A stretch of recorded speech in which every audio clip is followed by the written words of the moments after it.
everyone, it's Miranda with Multiplicity Crafts.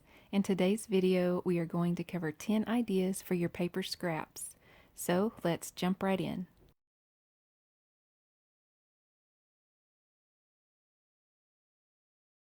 Paper bows are easy to make using either a bow punch or a bow template.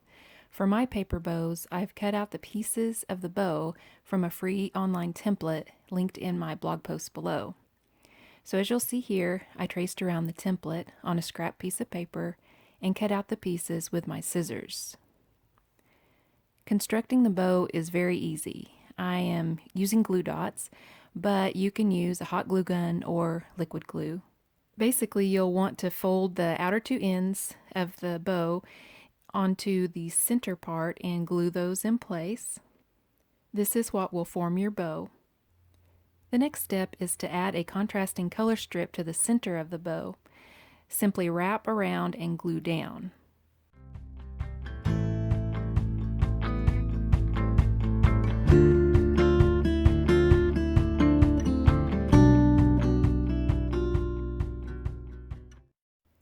The final step is to add the fishtail banner to the back of the bow. After the bow is centered on the banner, you can go ahead and glue it into place. And this completes your bow.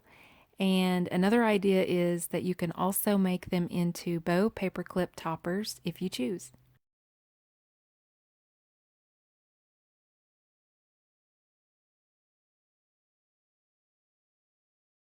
An easy way to match your shaker elements to your card is to make your own shaker confetti out of scrap paper.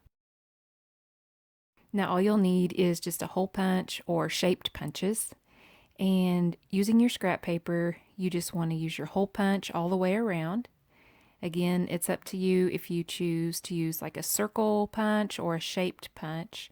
But it's a great idea for scrap paper because it doesn't take much paper to create lots of shaker confetti. Also, you can choose which colors your shaker confetti mix will be. After you have all of your shaker confetti punched out, mix it up and put it into a shaker window. Throw in a few sequins if you want and adhere it to the front of your card, and there you have it. A shaker card with matching shaker confetti, and just think, all of this was made from scrap pieces of paper. So just experiment with various sizes and shapes of punches.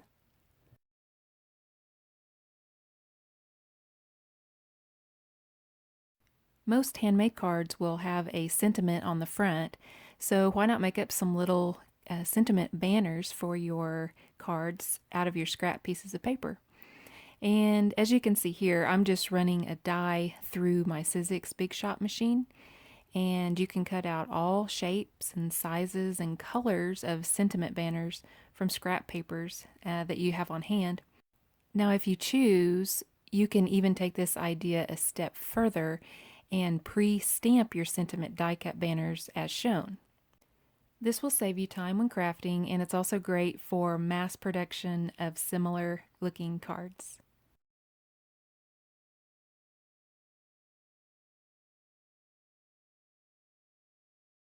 If you find yourself with lots of long skinny pieces of scrap paper on hand, this idea is perfect. So here I'm just using my large Fiskars paper trimmer, and I'm cutting strips of paper for the gift packaging.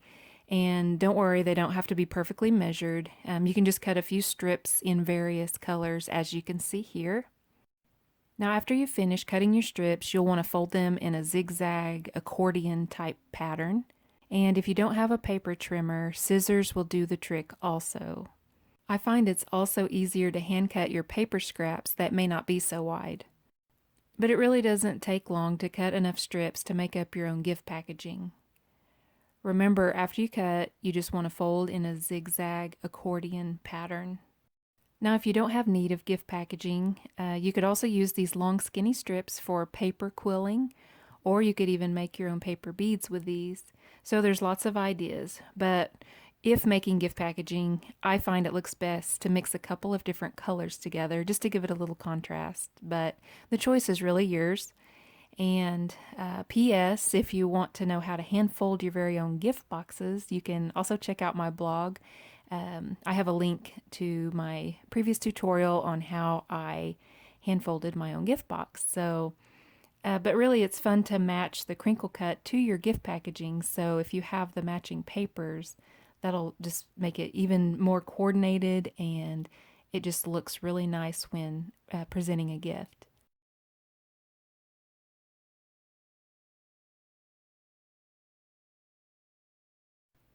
When I have scrap papers, I'll usually cut them down to usable sizes, and I find that the 2 by 6 inch size is perfect for making bookmarks. So it's nice to have a variety of colors and patterns to choose from. And bookmarks are so easy and they're fun to make for any age. Well, I mean, at least above age 3.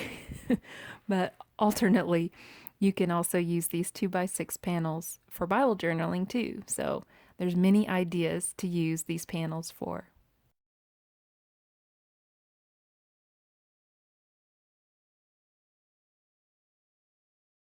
As I said, I like to cut my scraps down to usable sizes, so I find that the 3 by 4 inch size is perfect for pocket letters.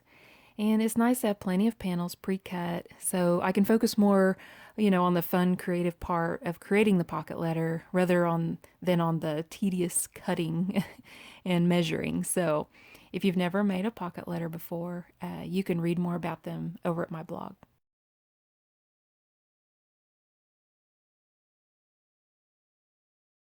Using either die cuts or your Cricut machine, you can make gift tags out of your scrap paper easily and very quickly. So just cut them as small or as large as you need them, and they're lots of fun to decorate and embellish.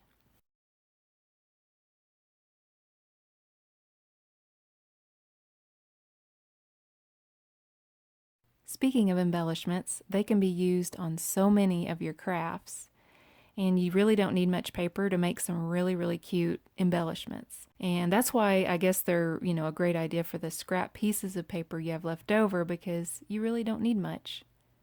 You can make all sorts of fun embellishments.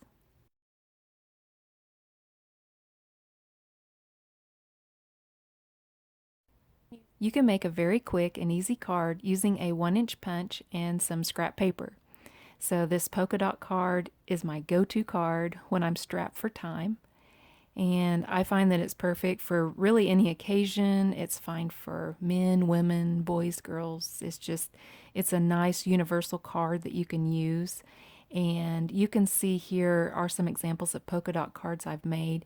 But again, just choose a different color theme and a different background card base, and you can really give these cards a versatile look.